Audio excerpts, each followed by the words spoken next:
Welcome to the Madison Miller Podcast. Today is Monday, November 16th, 2020. Today I'm going to go over the week number 10 NFL games and the week 11 college football games, NBA mock draft, and some trades that happened over the weekend. A big-name college football coach was fired, my best bet, but today's podcast will start with the Masters. Coming to you from Augusta, as it does each and every year. It was a Masters unlike any other due to the fact that it took place in November. And your winner was Dustin Johnson, who dominated these last 2 days of the Masters. Finished with 20 under. Second place was a tie between Cam Smith and Sungjae Im with a score of 15 under. Justin Thomas came in fourth at a score of 12 under. In a fifth place tie was Rory McIlroy and Dylan Fratelli with 11 under. Tied for seventh was C.T. Pond, John Rahm, and Brooks Koepka at 10 under, so my pick was not terrible. It's top 10. And tied for 10th was Webb Simpson, Patrick Reed, and Corey Connors with 9 under. Tied for 13th with 8 under, Abraham Ancer, Kevin Na, Hideki Matsuyama, and Mark Leishman. Tied for 17th was Xander Schauffele and Patrick Cantlay at 7 under. Tied for 19th with 6 under with Scotty Scheffler, Sebastian Munoz, Tommy Fleetwood, and Cameron Champ. Tied for 23rd with 5 under was Justin Rose and Lewis Olson. Tied for 25th with 4 under was Shane Lowry, Ian Poulter, Charles Schwartzel, and Danny Willett. Tied for 29th with 3 under was Chez V, Bernard Langer, Sung Hoon Kang, and Nick Taylor. Tied for 34th with 2 under Bryson DeChambeau, Andy Ogletree, Adam Scott Lee, and Saibu Kim. Tied for 38th was Lee Westwood, Tony Finau, Paul Casey, Tiger Woods, Brent Horschel, and Christian Bezenhout. Tiger had a really bad last day, which was why he finished lower than he should have. Tied for 44th at even was Colin Morikawa and Shugo Imara. Tied for 46th with 1 over was Jordan Spieth and Charles Howell III, as well as Matthew Fitzpatrick, Matt Wallace, and Victor Perez. Tied for 51st with 2 over was Zach Johnson, Janeth Woud, Mike Weir, and Rafa Cabrera Bello. Now I'm just going to go through notables. Tied for 55th was Phil at +3, so 3 over for Phil Mickelson. Bubba Watson was 57th at 4 over. Gary Woodland cut. Brendan Todd cut. Lucas Griffin cut. Jason Day cut. Tyler Duncan cut. JT Potson cut. Lucas Glover cut. So yeah, that was the Masters this weekend. Congratulations to Dustin Johnson. And I don't know, the next time we'll be talking golf on the podcast. I don't know what's really next for the PGA Tour. And with COVID and everything, I'm sure they'll still go on because it's golf and it's outside. So the next one is the RSM Classic, which is next weekend in Georgia. I don't know if we'll see any big names play in that. The PGA goes on all year long pretty much. And then the next Masters is in April, like it normally is, from April 8th to the 11th. And then the Valero Texas Open is the week before that, from April 1st to April 4th. So we'll see how this golf thing plays out. And obviously we'll talk about the bigger tournaments on the podcast. Now we'll do NFL from the weekend. We'll go over all the results from yesterday's games. Some of them were surprising, others were not. We'll start in the 1 o'clock window. The Giants defeated the Eagles 27-17 to essentially get back in the NFC East race. They're 3-7. Phillies 3-5-1. Daniel Jones, the second consecutive game without a turnover, 21 of 28, 244 yards. And on the ground, 9 carries for 64 yards and a rushing touchdown. Carson Wentz, 21 of 37, 208 yards. He was terrible. And he didn't turn the ball over either, but they turned it over on downs. And there were some big overthrows in that game as well for Carson Wentz. Browns over the Texans 10-7. The Browns are 6-3. Houston 2-7. Baker Mayfield 12 of 20, 132 yards. Deshaun Watson 20 of 30, 163 yards and a touchdown. This game was delayed due to lightning, and then there was bad winds. So this is the second consecutive home game for the Browns where it was affected due to the weather. Lions over the Washington Professional Football Team 30-27. Washington drops to 2-7. Detroit improves to 4-5. Matt Stafford 24 of 33, 276 yards and 3 touchdowns. And Alex Smith 38 of 55, 390 yards. It was good to see Alex Smith have success, but ultimately his team fell short and it was not his fault. Packers over the Jaguars 24-20. The Packers 7-2. Jacksonville 1-8. Aaron Rodgers 24 34, 325 yards, 2 touchdowns and a pick. Jake Luton 18 of 35, 169 yards, a touchdown and a pick. There's no way this game should have been close, but it was. So obviously the Packers were probably looking ahead a little bit and taking Jacksonville for granted. Buccaneers over the Panthers 46-23. A good bounce-back win for Tom Brady. The Bucs will go to 7-3. Carolina drops to 3-7. Tom Brady bounce-back game 28 of 39, 341 yards and 3 touchdowns. Teddy Bridgewater 18 of 24, 136 yards, 2 touchdowns and a pick. Raiders over the Broncos 37-12. Raiders 6-3. Denver 3-6. Derek Carr 16 of 25, 154 yards. Drew Lock was terrible, probably the worst quarterback all weekend. 23 of 47, 257 yards, a touchdown, and 4 interceptions. Dolphins over the Chargers 29-21. The Dolphins 6-3, Chargers 2-7. Tua Tagovailoa 15 of 25, 169 yards and 2 touchdowns. Justin Herbert 20 of 32, 187 yards, 2 touchdowns, and a pick. Cardinals over the Bills 32-20. What was the best game all weekend? Capped off by a Hail Mary from Kyler Murray to DeAndre Hopkins as the Cardinals go to 6-3. Buffalo drops to 7-3.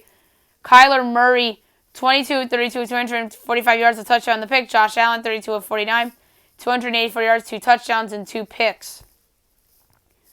Rams over the Seahawks 23-16. Rams 6-3. Seattle 6-3. Jared Goff 27 of 37, 302 yards. Russell Wilson 22 of 37, 248 yards, and 2 interceptions. So the NFC West is technically a 3-way tie at the top of the division now, with all those teams sitting there at 6-3. Saints over the 49ers 27-13. The Saints are 7-2. San Fran's 4-6. Drew Brees 8 of 13, 76 yards and a touchdown.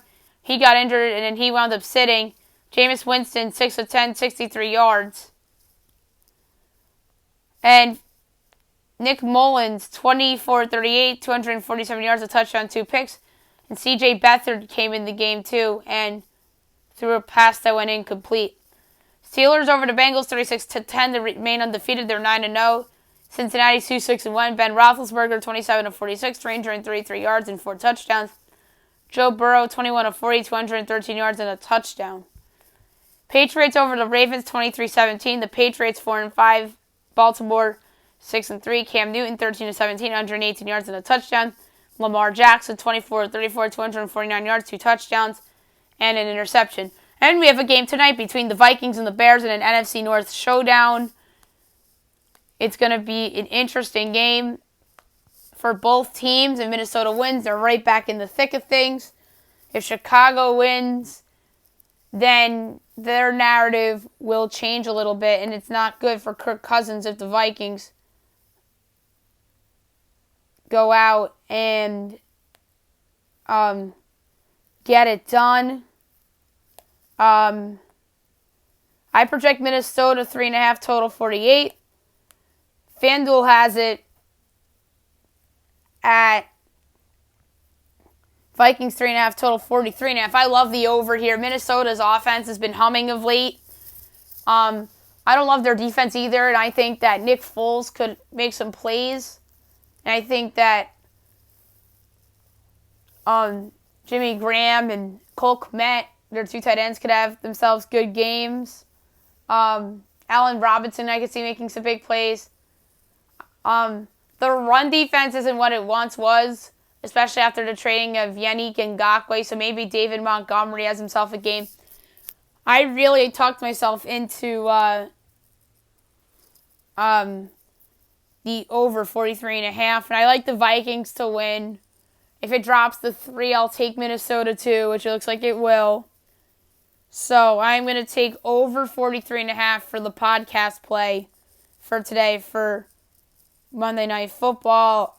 And I think the Vikings will win 24-20 and the over hits. But I think it'll be more higher scoring than that, maybe 26-20 Minnesota. Now I'm going to do college football from the weekend. We'll go over those scores. And there were some very interesting results, too, in college football that I'd like to get to. We'll start with Friday night. FAU over FIU 38-19, so best bet from Friday comes through. FAU's 4-1, FIU's 0-4. Iowa over Minnesota 35-7. What a dominant win for Iowa, who goes to 2-2. Minnesota's 1-3. Cincinnati, number 7, defeats East Carolina 55-17. Cincy 7-0, East Carolina 1-6. Saturday, number 9, Miami over Virginia Tech 25-24. Miami 7-1, VTech 4-4. Number 10, Indiana over Michigan State 24-20. Good job on them not peeking ahead to Ohio State. They're 4-0. Michigan State's 1-3. Number 16, Marshall over Middle Tennessee 42-14. They win on the 50-year anniversary of the crash, and I know that means a lot to that city and to that school. Marshall 7-0, Middle Tennessee 2-6. Number 22, Liberty over Western Carolina 58-14. Liberty 8-0, Western Carolina's 0-1. Tulane over Army 38-12. The lone pick I got correct for the weekend. Tulane's 5-4, Army 6-2, meaning it's in the Fab Five. Nebraska over Penn State 38-23. Nebraska 1-2. Penn State's 0-4. North Carolina over Wake Forest 59-53. UNC 6-2. Wake 4-3. West Virginia over TCU 24-6. West Virginia 5-3. TCU 3-4. Kentucky over Vanderbilt 38-35. Kentucky 3-4. Vandy 0-6. Illinois over Rutgers 23-20. Illinois 1-3. Rutgers 1-3. Number 25 Louisiana over South Alabama 38-10. Louisiana 7-1. USA 3-5. App State over Georgia State 17-13. App State 6-1. Georgia State 3-4. Fresno State over Utah State 35-16. So the first game under the new intern coach doesn't work out as they drop the 0-4. And Fresno's 3-1. UTSA over UTEP 52-21. UTSA 5-4. UTEP 3-4. Number 2 Notre Dame over Boston College 45-31. Notre Dame 8-0. Boston College 5-4. Number 20 USC over Arizona 34-30. USC 2-0. Arizona 0-1. Western Kentucky over Southern Miss 10-7. Western Kentucky 3-6. USM 2-6. Houston over UCF or USF 56-21. Houston 3-3. USF 1-7. Georgia Southern over Texas State 40-38. Georgia Southern 6-2. Texas State 1-9. Virginia over Louisville 31-17. Virginia 3-4. Louisville 2-6. Colorado over Stanford 35-32. Colorado 2-0. Stanford 0-2. San Diego State over Hawaii 34-10. San Diego State 3-1. Hawaii 2-2. Texas Tech over Baylor 24-23. Texas Tech 3-5. Baylor 1-5. Number 23 Northwestern over Purdue 27-20. Northwestern 4-0. Purdue 2-1. Nevada over New Mexico 27-20. Nevada 4-0. New Mexico 0-3.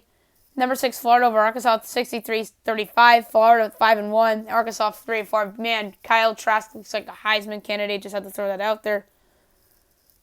Number 11 Oregon over Washington State 43-29. Oregon 2-0. Washington State 1-1. Tulsa over number 19 SMU 28-24. Tulsa 4-1. SMU 7-2. Number 13 Wisconsin over Michigan 49-11. Wisconsin 2-0. Michigan 1-3.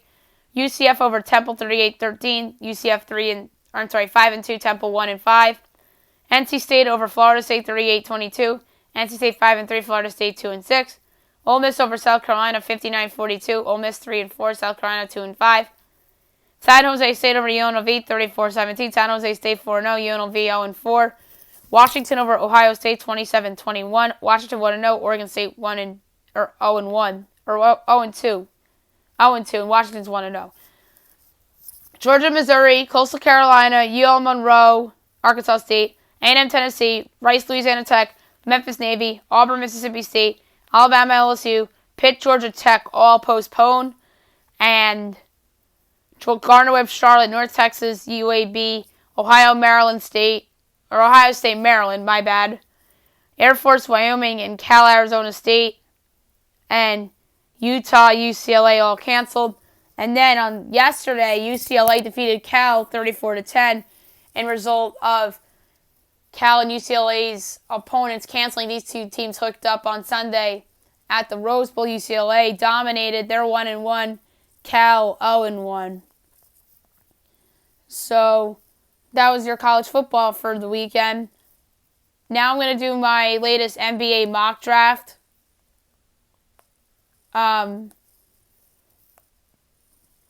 Interesting because there are some trades over the weekend, and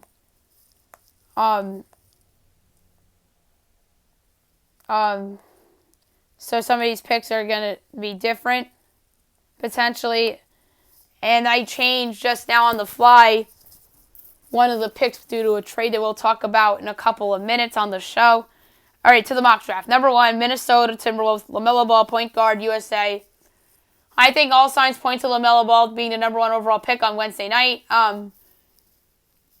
He really has the upside and the character to be a star, but I'm not so sold on him. Him and D'Angelo Russell would make a good backcourt. 2, Golden State Warriors, James Wiseman, center, USA. Obviously, the former Memphis center only played in, one game all year. A lot of people think that Golden State are going to keep the pick and take Wiseman. I think that they'll take Wiseman and then trade him in a bigger deal for that 3rd star. Number 3, the Charlotte Hornets, Anthony Edwards, shooting guard, Georgia. Anthony Edwards, good player. Charlotte, best player in the draft, falls to them at 3. They should be happy with that. 4, the Chicago Bulls, Denny Avdija, small forward, Israel. Avdija's stock is rising. Everybody knows it. This guy could be a poor man's Luka Doncic. 5, Cleveland Cavaliers, Obi Toppin, power forward, Dayton. Obi Toppin's a really good player. Could really, really shoot it. And now that creates a tantrum in Cleveland. Do they trade Kevin Love? Number 6, the Atlanta Hawks, Tyrese Halliburton, point guard, Iowa State. This would be an interesting pick because this moves Trae Young to the 2-guard position. So a 2-guard backcourt with Halliburton and Young would be interesting. 7, Detroit Pistons, Patrick Williams, power forward, Florida State. Everyone and their brother has Patrick Williams to Detroit at this point, it seems like. And now there's people saying that they could trade this pick to get more assets. Number 8, the New York Knicks. Isaac Okoro, small forward, Auburn. This has been the popular mock pick for the Knicks of late. I think that Okoro, 8, 9, 10 should be his range. Number 9, the Washington Wizards. Onyeka Okongwu, power forward, center, USC. This would be a major steal for Washington. I think Okongwu should be in the top 5 or even the top 6, but he's dropping for whatever reason. 10, the Phoenix Suns. Devin Vassell, shooting guard, small forward, Florida State. This would just be a really good pick for the Suns. It just makes a lot of sense just to have a swing guy off the bench like him. 11, San Antonio Spurs, Sadiq Bey, small forward, Villanova. I really like Sadiq Bey. I think he has a chance to be a really good starting player in the NBA for a long time. Number 12, the Sacramento Kings, Killian Hayes, point guard, shooting guard, France. Hayes is someone that has tremendous upside, but a low basement. Number 13, the New Orleans Saints, Kira Lewis Jr., point guard, Alabama. I think this guy has a chance to be a standout starter in the NBA. Has a lot of good intangibles. Number 14, the Boston Celtics from the Memphis Grizzlies. Jalen Smith, power forward, center, Maryland. I like Jalen Smith. I think he's versatile. can get you a lot of rebounds and shoot. 15, the Orlando Magic, Tyrese Maxey, shooting guard, Kentucky. Maxey is someone that just could flat out shoot it. And Orlando needs somebody like him. And he didn't show that he could just flat out shoot it in college necessarily, but he has that type of upside. Number 16, the Portland Trailblazers, Jalen McDaniels, small forward, Washington. McDaniels is very interesting. One of the most underachieving players on the most underachieving team in college. Number 17, the Minnesota Timberwolves from the Brooklyn Nets, R.J. Hampton, shooting guard, Australia. I almost said Arizona. R.J. Hampton, someone whose stock has really dropped for whatever reason. I think that somebody outside of the lottery is going to get a steal with this kid. 18, the Dallas Mavericks, Aaron Naismith, small forward, Vanderbilt. Talk about steals. Naismith falling to 18 to steal. Naismith should be in the back end of the lottery or maybe 15 or 16, but falling to 18 would be a steal for Dallas. 19, the Brooklyn Nets from the Philadelphia 76ers, Josh Green, shooting guard, Arizona. Josh Green's a player that could just flat out shoot it from three. Could be a good bench piece for Brooklyn. 20, the Miami Heat, Cole Anthony, point guard, North Carolina. I think this could be a possible steal for the Heat. Goran Dragic might not be on the team next year, so they need somebody younger to take the keys from the car. Cole Anthony, injuries really derailed this kid, or else he would have been a top 5 pick. Number 21, the Philadelphia 76ers from the Oklahoma City Thunder, Tyrell Terry, point guard, Stanford. This is just a good fit. Terry's a good player. He helped lead Stanford to a good year this past year. 22, the Denver Nuggets from the Houston Texans, or the Houston Rockets. Precious Achiuwa, power forward, Memphis. Precious Achiuwa falling this far could be a steal for the Nuggets, who need some backup big players or stretch 4s, stretch 5s, other than Jokic. Number 23, the Utah Jazz. Malachi Flynn, point guard, San Diego State. Flynn's someone that really helped San Diego State, had their, as I like to call, career year last year in college basketball, and I think Flynn will help somebody in the NBA. Number 24, the Milwaukee Bucks, Desmond Bane, shooting guard, TCU. Milwaukee needs some young blood in terms of energy guys that can shoot and can help them win big games in the postseason. 25, the Oklahoma City Thunder from the Denver Nuggets, Tyler Bay, small forward, power forward, Colorado. This would be a good pick for the Thunder. He could replace Danilo Gallinari. Number 26, the Boston Celtics, Cassius Stanley, point guard, Duke. Stanley's a good player. Very talented. He could come off the bench for Boston. 29, the New York Knicks from the Los Angeles Clippers, Nico Mannion, point guard, Arizona. Mannion's another good player that could just shoot it and really could help run a team. Number 28, the Oklahoma City Thunder from the Los Angeles Lakers. That's courtesy of a trade that happened. We'll talk about it. Leonardo Ballarmo, shooting guard, Spain. Ballarmo's a good player. He reminds me a lot of Alex Caruso of the Lakers, except he's a shooting guard rather than Caruso being a point guard. He's someone that could help the Thunder off the bench, or let's say the Lakers kept this pick, it would have helped them as well. 29, the Toronto Raptors, Isaiah Stewart, center, Washington. Good pick for Toronto. Obviously, they need a center. Could lose Marc Gasol and Serge Ibaka. And number 30, the Boston Celtics from the Milwaukee Bucks, Zeke Naji, power forward, center, Arizona. So another big man the Celtics take here. Naji, someone that reminds me a lot of Montrezl Harrell from an energy standpoint. And there you have it, my 5th NBA mock draft of the year. Now I want to talk about the NBA trades that have happened over the weekend. First, the Los Angeles Lakers acquired Dennis Schroeder from the Oklahoma City Thunder for the 28th pick and Danny Green. I think this is a good trade for both sides. The initial report was Schroeder for the pick straight up, but Danny Green was thrown in there too to match the salaries. This is a good pickup for the Lakers. This obviously tells you that they don't think Rajon Rondo will return. Schroeder does make a good amount of money, Need somebody that can start for them or come off the bench. He'll probably be a starter for them. He'll probably be their starting point guard next year to go with LeBron James. And, of course, Anthony Davis, assuming he resigns. Danny Green's not there anymore, which is a big loss for the Lakers. And now I wonder if they'll just sign somebody in free agency. Or do they keep Contavious Caldwell-Pope and he'll be their starting two guard? And if it's a big lineup, then maybe they re-sign Dwight Howard or JaVale McGee. They bring one of those guys back. They can be their starting center. Or they can go small ball. And this is where the loss of Danny Green hurts. They need a shooter now. Do they go out and sign or trade for, say, J.J. Redick? Maybe Wesley Matthews could be an interesting pickup for them. So, but yeah, they need another wing player that can shoot, that either can start for them or come off the bench. And obviously the trade for Schroeder will help that point guard situation. Or do they start two guards and bring back Caruso? So the Lakers have options with this trade. And now the question is, do they go out and acquire a shooter with the trading of Danny Green?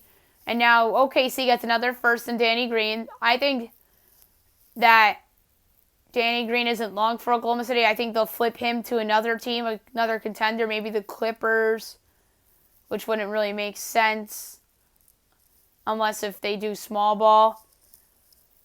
Maybe Milwaukee or somebody like that, maybe back to the Raptors. But I think Danny Green's in play for another trade now because I think Oklahoma City is probably going to blow it up because they hired their coach. They hired one of their assistants from Billy Donovan's staff and didn't hire a big name. What does that tell you guys? But yeah, I think this team's headed for a rebuild. I think Steven Adams can be had. I think Green could be had. I think Gallo will leave them in free agency. So they have some options on the table, Oklahoma City. Or do they keep their core status quo with Chris Paul, Danny Green, and Steven Adams and go for it? That's certainly not out of the question either. Oklahoma City going for it and using those assets, those 2 first-round picks in a trade to get somebody. So Oklahoma City has a lot of options. Maybe they keep Danny Green, keep Chris Paul, keep Steven Adams and go for it. Or do they trade those 3 guys and start from scratch? So that was a very interesting trade made by those 2 teams. And an interesting trade happened before I started the podcast today, which was the Pistons trading Bruce Brown to the Brooklyn Nets for Zanon Musa and a 2021 second-round pick. I know a lot of people are saying, like, oh, it's a good trade for Brooklyn. Bruce Brown will help them. He's a good shooter. I don't look at it like that. I think they're using Bruce Brown as another asset to go out and get that 3rd star to go with Kyrie Irving and that Kevin Durant. And that 3rd star could very well be none other than James Harden. There's reports out of the weekend saying that James Harden wants out of Houston and his preferred destination is the Brooklyn Nets so he can reunite with his former teammate and Kevin Durant. And obviously last week all the Russell Westbrook wants out rumors came out. Maybe he wants out because James Harden wants out. So it's very interesting to see with the Rockets. The Rockets could very well go from title contender to rebuilder in a week.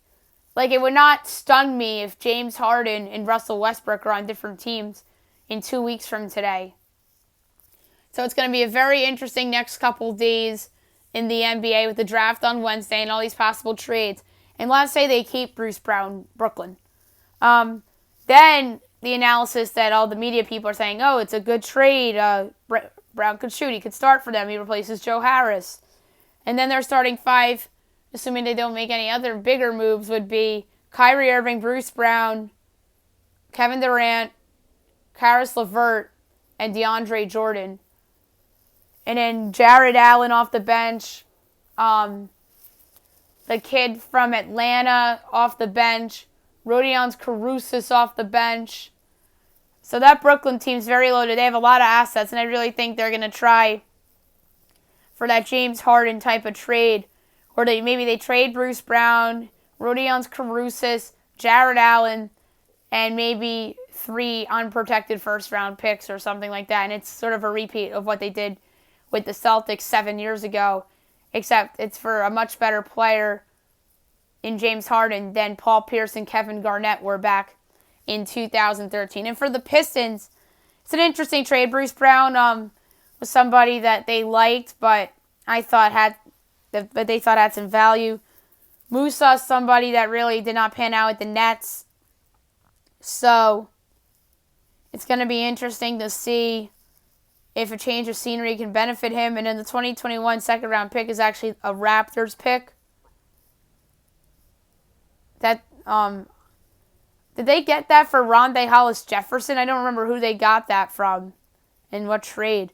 But it's a Raptors second-round pick. So it's going to be interesting to see what the Nets do after this trade. I think this is going to lead to a bigger trade, but I could be wrong. But yeah, I don't really love it for Detroit. I thought they could have gotten more for Bruce Brown. Maybe a 2020 second rounder would have been interesting. But yeah, Brooklyn buying low on Bruce Brown to potentially, what I think is could be to potentially flip him in a package for that coveted third star. Now I want to talk about the firing of Will Muschamp from South Carolina. He was obviously a hot seat coach coming into the season, and they're 2-5, and they just fired him. Muschamp is somebody that obviously they hired back in 2016 after he was fired from Florida. Muschamp did have some good years in South Carolina, and this year they really didn't make that next step that some people thought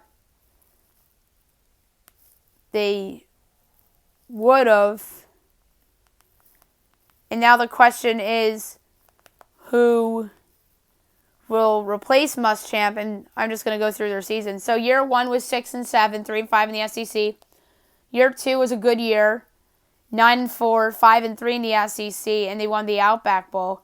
Third year, 7-6, 4-4, and they lost in the Belk Bowl.